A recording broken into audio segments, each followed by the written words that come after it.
खामोश वाकयात में नए आने वाले दोस्तों से गुजारिश है कि चैनल को ज़रूर सब्सक्राइब कर दें और बेल आइकन पर ज़रूर क्लिक करें ताकि हर नई आने वाली वीडियो का नोटिफिकेशन आपको बर वक्त मिल सके। तो चलते हैं आज के एपिसोड की जानिब। नहीं बस दो चाहिए, उसने फ़ोन पर किसी को टोकते हुए कहा। एक फजर इब्राहिम शाह और एक अरहम हमदानी के नाम से उसने डिटेल बताई थी। बाकी डॉक्यूमेंट्स मुझे हमदानी साहब जैसे ही फॉरवर्ड करते हैं तो मैं तुम्हें भेजता हूँ। काम पक्का होना चाहिए। उसने तंबीह की थी। पैसों की फिक्र ही ना कर यार, पहले भी उन्होंने हमें हमेशा खुशी किया है और अब की बार तो बात उनके बेटे की खुशी की है। उसने कह कहा लगाते हुए कहा, वो 5 साल पहले लिए थे यार, अब हम उनसे डबल लेंगे। उसने फिर से कह कहा लगाया और फोन बंद करके बाहर की तरफ कदम बढ़ा दिए और पीछे बैठे अली के कान खड़े हो गए थे। वो पूरी बात सुन चुका था। वो यहाँ खाना खाने आया था और उससे पिछले टेबल पर बैठे शख्स की बातें सुनकर उसके कान खड़े हुए थे। इससे पहले कि वो उस तक पहुंचकर उसकी शक्ल देख पाता या उसको पकड़ पाता, वो जा चुका था। इसका मतलब इस सारे किस्से से हमदानी अंकल का और 5 साल पहले भी उस सब में उसने ताना बाना जोड़ने की कोशिश की। वो वजर के साथ क्या करने जा रहे हैं, उसे परेशानी हुई। मुझे अजलान को बताना चाहिए। नहीं, मुझे पहले अपनी तरफ से कोशिश करनी चाहिए। मुझे पहले आदि को नहीं, मैं पहले अपने तौर पर इन्वेस्टिगेशन करता हूँ, कोई तो सिरा हाथ आएगा। उसने कहते हुए एक नंबर पर कॉल की। यार 2 बंदे लगवाने हैं, किसी की पल पल की खबर चाहिए। पक्का ना? हो जाएगा, डिटेल्स मैं तुझे टेक्स्ट करता हूँ। उसने कहते कॉल काट दी। अगर अरहम तेरा या तेरे बाप का मेरे दोस्त के घर या मेरे दोस्त की जिंदगी खराब करने में हाथ हुआ तो कसम से बहुत इबरतनाक मौत दूंगा तुम दोनों को। उसने गुस्से से हाथ टेबल पर मारा था। ये तुम दोनों के हनीमून ट्रिप टिकट्स हैं। शादी के 1 हफ्ते बाद बीमू ने रात के खाने की टेबल पर उनको सरप्राइज दिया था। मगर यार तुम जानते हो अभी बहुत सारी बिजनेस मीटिंग्स हैं, मैं अभी कहीं भी नहीं जा सकता। हैदरी ने नवाला मुंह में डालते हुए कहा। अगर मगर कुछ नहीं भाई, अभी हफ्ता ही हुआ है आपकी शादी को और आप निदा को लेकर कहीं घूमने भी नहीं गए और ऊपर से आपने ये नए बिजनेस का अजीब टनटना शुरू कर दिया है। बाहर निकले, घूमे फिरे, अभी जिम्मेदारियां उठाने के लिए बहुत टाइम पड़ा है। खुद को टाइम दे, भाभी को टाइम दे। उसने भी समझाते हुए कहा। बिल्कुल ठीक कह रहा है, 1 हफ्ता होने वाला, तुम किसी दूसरे शहर या मुल्क क्या इसको अपने शहर में कहीं घुमाने नहीं लेकर गए। इससे पहले कि हैदरी कुछ कहता बड़ी मामा बोल पड़ी। बड़ी मामा, आप तो जानती हैं मेरा कहीं दिल नहीं लगता, अपने घर के बगैर मुझे फीवर हो जाता है। आप प्लीज हमें कहीं मत भेजें, मुझे कहीं नहीं जाना प्लीज। बड़ी मामा, निदा ने मिन्नत की थी। तो ठीक है ना, अगर कहीं और नहीं जाना उन्होंने तो ऐसा करते हैं, इनको फार्म हाउस भेज देते हैं। वहां तो आप ही हम पहले भी रहते आए हैं हर बार छुट्टियों में, तो वहां दिल तो लग जाएगा आपका। किशमिश ने सजेशन दी और सब उसकी राय से मुत्तफिक भी थे। हाँ ये ठीक है, तुम लोग 10-15 दिन के लिए फार्म हाउस चले जाओ। बड़ी मामा ने एग्री किया। मगर मैंने जो कनाडा का ट्रिप प्लान करवाया था उसका क्या? बीमू को अपना सरप्राइज खाक होते देखकर थप चढ़ी थी। उसका कुछ नहीं, वहां तुम मुझे ले जाओ साथ। और बात करते करते उसने दांतों तले जबान दबाई थी। उसे शिद्दत से एहसास हुआ था कि वो गलत बोल गई है और पानी पीते पीते बीमू को जोर से अच्छू लगा था। खुदा का खौफ करो लड़की, हनीमून ट्रिप प्लान था ये। उसने खांसते हुए उसे डपटा था और सब मुस्कुराने लगे थे। घर आकर उसने अपनी हालत बिगाड़ ली थी। खुद को नॉर्मल चाह कर भी वो नहीं कर पा रहा था। उसके जुमलों की बाज़गुश्त उसका पीछा नहीं छोड़ रही थी। उसने सबसे पहला काम ये किया था, कॉल करके वकील को डाइवोर्स पेपर बनाने का कहा था। अपनी लुटी मोहब्बत की किरचियां उसने अपने जिस्म के हर हिस्से में महसूस की थी। पूरे 2 दिन उसने किसी से बात नहीं की थी, कमरे में बंद रहा। ना हादी, ना अली, ना ऐना, किसी की कॉल तक अटेंड नहीं की थी। ऑफिस तक नहीं गया था। वो किसी से नहीं मिलना चाहता था। उसका जिस्म 2 दिन से बुखार में तप रहा था, मगर उसने कोई दवाई लेने की कोशिश नहीं की थी। खुद को हालात के सुपुर्द कर दिया था उसने। मगर आज उसे कमरे से निकलना पड़ा था अपनी मामा और बहन के लिए। उन्हें एयरपोर्ट लेने जाना था। वो एयरपोर्ट पर खड़ा वेट कर रहा था। अचानक उसे दूर से ही दुआ हाथ हिलाती हुई नजर आई थी और उसने मुस्कुराकर आगे बढ़ते उसे गले से लगाया था। ये क्या हालत बनाई हुई है भाई आपने? दुआ ने उसे देखते ही पूछा। कुछ नहीं यार, बस फीवर था, वो अपनी माँ के गले लगते हुए बता रहा था। मेडिसिन ली थी तुमने? उसकी मामा परेशान हुई थी। जी मामा, ली है, बेहतर हूँ अब। वो उनका सामान थामे उनके साथ पार्किंग एरिया की तरफ बढ़ा था। اور دعا نے کھلی فضا میں آتے ہی اپنے دونوں ہاتھوں کو لہرا کر اپنے وطن کی خوشبو کو گہرا سانس لے کر اندر اتارا تھا۔ 5 سال، اس نے حسرت سے کہا تھا۔ جاؤ دعا۔ اذلان نے گاڑی سٹارٹ کر کے اسے گاڑی میں بیٹھے ہی آواز دی تھی۔ وہ جھٹ سے آ کر گاڑی میں بیٹھ گئی تھی۔ آپ کو پتا ہے بھائی، 5 سال میں نے اس خوشبو کا انتظار کیا ہے۔ کتنا سکون ہے نا اپنے وطن کی خوشبو میں، اور بس اب میں یہاں سے کہیں نہیں جانے والی۔ اس نے پختہ لہجے میں اپنا فیصلہ سنایا۔ جی، بھائی کا بچہ کہیں نہیں جانا۔ سفر کیسا رہا ماما؟ اس نے مرر میں سے ماں کو دیکھتے ہوئے کہا۔ ایزی ایک بات مانو گے؟ انہوں نے اس کے سوال کو اگنور کر کے اپنی کہی تھی۔ جی ماما، حکم کریں۔ انا بی کے پاس لے چلو پلیز، انہوں نے ریکویسٹ کی تھی۔ کچھ دیر تک تو وہ ان کے سوال میں ہی کھو گیا تھا۔ یہ ٹھیک ہے کہ فجر سے ہوئی آخری ملاقات پر وہ بہت زیادہ پریشان تھا اور ڈسٹرب بھی رہا تھا۔ اس کی اور اپنی علیحدگی کا فیصلہ بھی کر چکا تھا، مگر وہ ابھی اپنی ماما کو اپنی زندگی کا اتنا بڑا فیصلہ نہیں سنا سکتا تھا۔ وہ جانتا تھا کہ 5 سال بعد وہ یہاں آ کر کیسا محسوس کر رہی ہیں۔ پرانے سارے زخم تازہ ہو رہے تھے۔ جی ماما، کافی دیر بعد وہ اتنا ہی کہہ سکا، کیونکہ وہ اپنی ماما کی آنکھوں میں موجود نمی کو دیکھ چکا تھا۔ شکریہ ماما کی جان۔ انہوں نے اسے شکریہ سے نوازا تھا، کیونکہ وہ جانتی تھی کہ جب تک وہ انا بی سے مل نہیں لیں گی ان کو سکون نہیں ملے گا۔ ایک وہی تو واحد ہستی تھی ان کی زندگی میں جن کے گلے لگ کر ان کو اپنے شوہر کی خوشبو کا احساس ہوتا تھا۔ ہم آ رہے ہیں بھابھی جان، استقبال کے لیے پلکیں بچھا کر رکھنا۔ اس نے اذلان کا جواب سنتے ہی فجر کو میسج کیا تھا۔ کس کے ساتھ آ رہی ہو؟ اسے اگلے سیکنڈ ہی فجر کا میسج موصول ہوا تھا۔ بھائی کے ساتھ، اس نے جواب دیا تھا۔ تھوڑی دیر میں ہی گاڑی شاہ ہاؤس کے سامنے کھڑی تھی۔ وہ دونوں ماں بیٹی گاڑی سے اتری تھی۔ ندا بیگم نے گاڑی میں بیٹھے بیٹھے ہی اس پر وجاہت گھر کو دیکھا تھا، جو آج بھی پوری شان و شوکت کے ساتھ ویسے ہی کھڑا تھا جیسے آج سے سالوں پہلے تھا، جہاں اس نے اپنا بچپن، اپنی شادی کے اتار چڑھاؤ، اپنے بچے، ان کا بچپن سب دیکھا تھا۔ چیزیں، مکان سب ویسے ہی تو رہتے ہیں، لوگ چلے جاتے ہیں، رشتے کھو جاتے ہیں۔ گزرے وقت کو یاد کرنے کی تکلیف وہی سمجھ سکتا ہے جس نے اپنی زندگی کے ہر لمحے کے ساتھ گزرے وقت کو جیا ہو۔ بچپن، جوانی، بڑھاپا اٹل حقیقتیں ہیں، ہر عروج کو زوال ہے۔ کہانیاں صدیوں کا سفر کرتی ہیں، اور اچھے لوگ ان کہانیوں کو دل کی پناہوں میں آباد رکھتے ہیں، کسی قیمتی متاع کی طرح۔ اور پھر بہترین جوہری ہی تو جانتا ہے ہیرے کی پہچان کو۔ اور زندگی، وہ تو ہے ہی تماشا، نہ چاہتے ہوئے دیکھنا اور کرنا پڑتا ہے۔ جن کے ساتھ زندگی گزارنے کا تصور بھی نہیں کرتے، ان کے ساتھ گزارنی پڑتی ہے، اور جن کے بغیر زندگی گزارنے کا تصور بھی نہیں ہوتا، ان کے بغیر گزارنی پڑتی ہے۔ جن سے نفرت ہوتی ہے ان سے محبت ہو جاتی ہے، اور جن سے محبت ہوتی ہے ان سے چاہ کر بھی نفرت نہیں کر پاتے۔ یہ کیسی مت ہے جو سمجھ سے باہر ہے۔ ان کی آنکھوں سے موتی ٹوٹ کر گرے تھے، ایسے لگ رہا تھا جیسے صدیوں کا سفر کر کے لوٹی ہوں۔ اذلان، تم بھی آ جاؤ، انہوں نے گاڑی سے اترتے ہوئے کہا تھا۔ ماما، جب آنا ہوگا واپس کال کر دینا، ڈرائیور کو بھیج دوں گا۔ کہتے ہوئے وہ گاڑی بھگا لے گیا تھا، اور اوپر ٹیرس پر کھڑی فجر نے اس کی ٹوٹی بکھری حالت کو اپنی روح میں اترتا محسوس کیا تھا۔ بڑی ہوئی شیو، الجھے ہوئے بال، چہرے پر یزمردگی، وہ کہیں سے بھی اسے اس دن والا چہکتا ہوا اذلان نہیں لگا تھا۔ اس نے شدت سے آنکھیں بند کرتے ہوئے اپنے اندر اپنے آنسو اتارے تھے۔ وہی تو تھی اس کی حالت کی ذمہ دار، جانے انجانے میں اسے بہت گہری تکلیف پہنچا گئی تھی، جس کی بھرپائی وہ چاہ کر بھی نہیں کر سکتی تھی۔ اب جو توڑا ہے مجھ کو تو میرا تماشا بھی دیکھ، میرے جذبوں کی پامالی کا ڈنٹا بجتا دیکھ۔ تو ترسے گی میری محبت میں چھپی سچائی کو، تو ترسے گی میری محبت کے جذبوں کی بھرپائی کو۔ وہ آنسو بہاتی نیچے آئی تھی۔ ندا بیگم انا بی کے گلے لگے بے آواز آنسوں سے رو رہی تھی، اور خود انا بی کا حال بھی تو ویسا ہی تھا۔ دونوں نے اکیلے اپنے اپنے حصے کے دکھ چنے تھے، دونوں کے دکھ سانجے تھے۔ وہ جانے کتنی دیر ایک دوسرے کے گلے لگے کسی اپنے لمس کو محسوس کرتی آنسو بہاتی رہی تھی۔ وہ اپنے بیٹے کا لمس تلاش کر رہی تھی، اور وہ اپنے شوہر کا۔ کتنے گہرے ہوتے ہیں وہ صدمے جن کے ساتھ انسان جیتا تو ہے مگر مردوں کی طرح۔ انا بھی دعا بھی ماما کے ساتھ آئی ہے، اینڈ یو آر اگنورنگ می، اس نے آگے بڑھ کر دونوں کو الگ کرتے ہوئے کہا، اور خود ان کے گلے لگی اور ان کے دونوں چکس پر بوسہ دیا۔ انا بھی کی جان، میں کیوں اگنور کروں گی اپنی شرارتی گڑیا کو؟ انہوں نے اسے سینے سے بھینچتے ہوئے کہا۔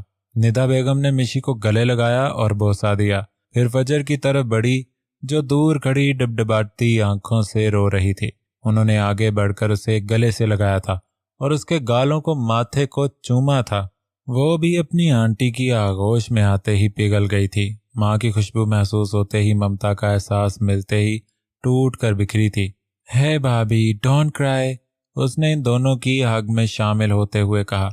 और मिशी कहाँ पीछे रहने वाली थी, वो भी घुस गई थी हग में, और वो इसी तरह चलते ड्राइंग रूम में दाखिल होने थे।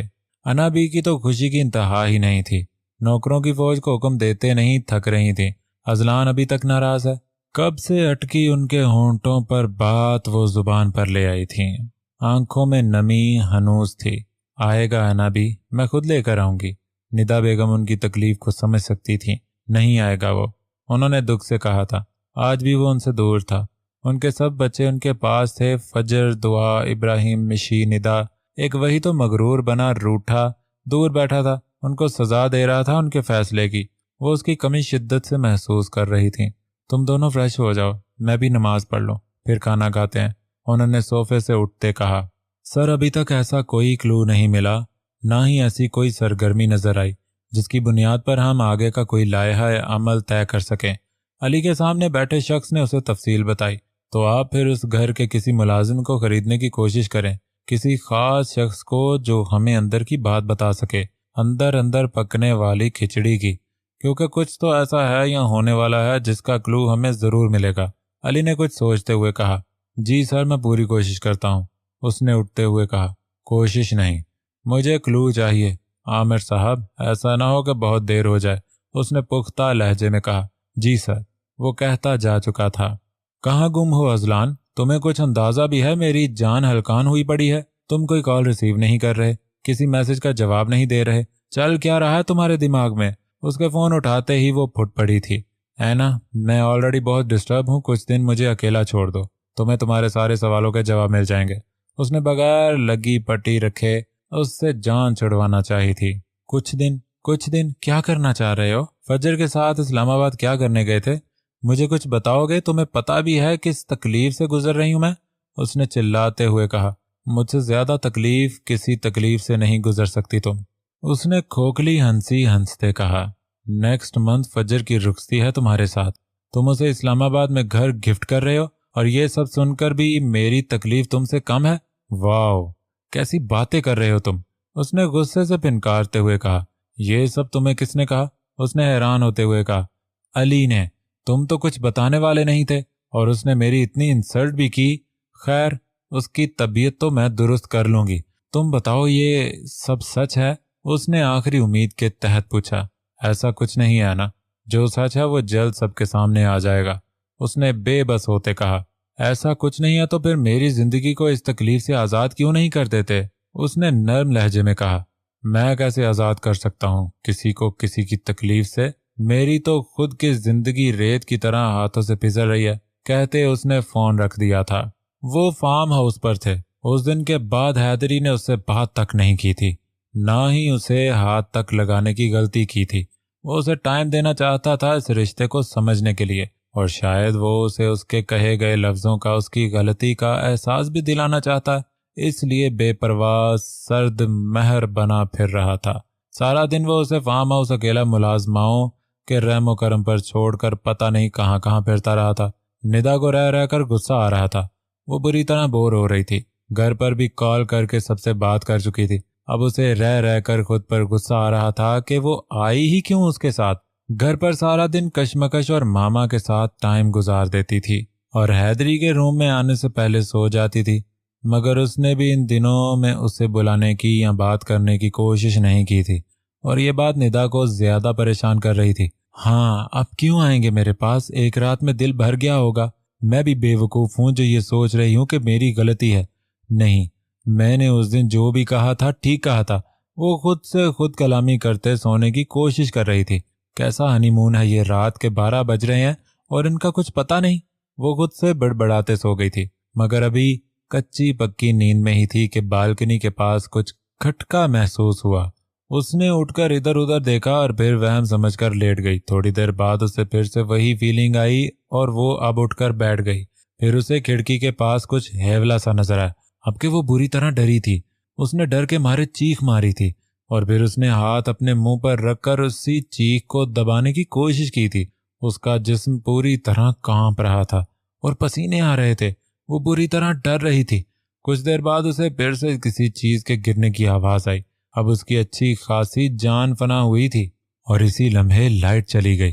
وہ اپنا موبائل بیڈ پر ڈھونڈتے تھک گئی تو کامتی ٹانگوں کے ساتھ چلتے ہوئے بیڈ کے بائیں سائیڈ پر آ کر نیچے بیٹھ کر اونچی اونچی رونے لگی۔ وہ جو موبائل کی ٹارچ لیے روم میں داخل ہوا تو سسکیوں کو محسوس کرتے اس کا دل ایک دم پریشان ہوا تھا۔ ندا کہاں ہو تم؟ اس نے بیڈ پر موبائل کی ٹارچ ماری تھی، پھر صوفے پر۔ وہ اسے کہیں نظر نہیں آئی مگر سسکیوں کی آواز اسے بہت قریب سے محسوس ہو رہی تھی۔ اب اس نے بیڈ کے پاس نیچے ٹارچ ماری تو وہ اسے گھٹنوں میں سر دیے روتی نظر آئی۔ اف میرے خدا! وہ آگے بڑھ کر اس کے پاس بیٹھا تھا۔ کیا ہوا؟ اس نے اس کا سر اوپر کیا۔ کیوں رو رہی ہو؟ اور وہ اس کو سامنے پا کر اس کے چوڑے سینے سے جا لگی تھی اور اسے ٹائٹلی ہگ کیا تھا۔ وہ وہاں بالکنی میں کھڑکی میں وہ کوئی ہے، مجھے ڈر لگ رہا ہے، پلیز میرے پاس رہیں، اس کے اندر گھستے ہوئے بتا رہی تھی۔ اسی لمحے لائٹ آئی تھی اور حیدری نے اس کو الگ کرتے ہوئے دیکھا تھا۔ پورا چہرہ پسینے سے بھیگا ہوا تھا، گردن پر سے بھی پسینہ قطروں کی طرح بہہ کر شرٹ میں جذب ہو رہا تھا اور خود وہ ابھی تک کانپ رہی تھی۔ کچھ نہیں ہے، وہ اس کے سراپے سے نظریں چراتا اسے اپنے ساتھ لے کر کھڑکی تک آیا تھا۔ مجھے نہیں دیکھنا۔ اس نے مزید شدت سے آنکھیں بند کر کے اس کی شرٹ کو پکڑا تھا۔ ندا اوپن یور آئیز، سی کچھ نہیں ہے، بلی ہے، اس نے اس کی کمر سے ہلاتے ہوئے نرمی سے کہا اور اس نے آہستہ آہستہ سے اپنی آنکھیں کھولی تھیں اور سامنے واقعی گرل کے پاس بلی دبکی بیٹھی تھی۔ اس کو خود پر رج کے غصہ آیا تھا کہ وہ ایک بلی سے ڈر گئی اور پھر اسے اپنی پوزیشن کا بھی شدت سے احساس ہوا کہ وہ کیسے اس کے سینے کے ساتھ بغیر دوپٹے کے لگ کر چپکی کھڑی ہے، اور تو اور پسینے سے شرابور اس کے کپڑے بھی اس کے جسم کے ساتھ چپکے ہوئے تھے، اور یہ احساس ہوتے ہی اس نے خود کو اس سے الگ کرنا چاہا تھا۔ کوئی فائدہ نہیں۔ اب اس نے اس کی گردن سے ٹپکتے پسینے پر اپنے ہاتھوں کی انگلیوں کو چلاتے ہوئے گہری نظروں سے اسے دیکھتے ہوئے کہا، چھوڑے مجھے۔ اس کی بات سن کر ندا کی سچ میں جان ہوا ہوئی تھی۔ ایک پل کو اس کی آنکھوں کے سامنے اس دن والی رات لہرائی تھی جب اس نے بڑی مشکل سے اس کی شدتیں برداشت کی تھیں، اور پھر سے وہ یہ سب اس نے شدت سے خود کو کوسا تھا کہ ایک بلی سے ڈر گئی۔ آپ ناراض تھے مجھ سے؟ اس سے پہلے کہ وہ اسے باہوں میں اٹھاتا اور بیڈ تک لاتا اس نے ٹوٹے پھوٹے لفظ ادا کرتے اس سے دور ہوتے اسے کچھ یاد دلایا تھا۔ اب نہیں ہوں۔ اس نے بھی قدم اس کی جانب بڑھانے شروع کیے۔ میں ناراض ہوں آپ سے۔ اس نے پھر سے کمزور سی دلیل دیتے قدم پیچھے کی جانب کھینچے۔ میں منانے ہی تو لگا ہوں، وہ قدم آگے بڑھاتے ہوئے کہہ رہا تھا۔ آپ نے مجھے سلیپ کیا تھا یہاں۔ اس نے پیچھے کی طرف قدم بڑھاتے ہوئے اپنے گال پر اشارہ کرتے ہوئے کہا، میں وہاں سب سے زیادہ کس کر لوں گا، اپنی زبان سے مرہم لگاؤں گا۔ وہ اس کے بالکل قریب کھڑا ہو گیا تھا آ کر۔ آپ کا دل بھر گیا تھا مجھ سے ایک رات میں، اس لیے آپ نے اس دن کے بعد مجھے دیکھا تک نہیں، خبر تک نہیں لی۔ ہمدردی کا بخار تھا جو ایک رات میں ہی اتر گیا۔ اس نے آنکھیں بند کرتے ہوئے کہا۔ اسے اس کی سانسیں اپنے چہرے پر محسوس ہو رہی تھیں۔ وہ اتنے قریب کھڑا تھا اس کی جان فنا کرنے کے لیے۔ چلو آج تمہیں پھر اچھے سے بتاتا ہوں کہ وہ ہمدردی کا بخار تھا یا منہ زور بہتے سمندر کا۔ اس نے اس کے چہرے پر پھونک مارتے ہوئے اسے باہوں میں بھرا تھا اور نرمی سے اٹھا کر بیڈ پر لٹایا۔ آپ اس نے اس کے ہونٹوں پر شہادت کی انگلی رکھی تھی اور کیا کہہ رہی تھی؟ تمہاری طرف دیکھا نہیں، تمہاری خبر نہیں لی؟ تو آج تمہاری اتنی اچھے سے خبر لوں گا کہ پناہ مانگو گی مجھ سے، اتنے اچھے سے خبر لوں گا کہ تمہیں خود سے میری خوشبو آئے گی۔ اس نے کہتے ہی اس کی گردن پر اپنی اتنی شدت سے لمس چھوڑا تھا کہ اسے جلن محسوس ہوئی تھی۔ چھوڑیں، اس نے بولنے کی غلطی کی تھی اور وہ اس کی سانسوں پر قبضہ جما چکا تھا۔ آج اس کے ہر عمل میں اس دن سے بھی زیادہ شدت تھی اور ندا نے اپنی بے حال ہوتی سانسوں کو اس کے سپرد کر دیا تھا۔ کمرے کی مانی خیزی خاموشی، رات کی گہرائی اور اس پر ہر پور پور پر بہکاتی اس کی شدتیں جن کو برداشت کرتی وہ ہلکان ہو رہی تھی۔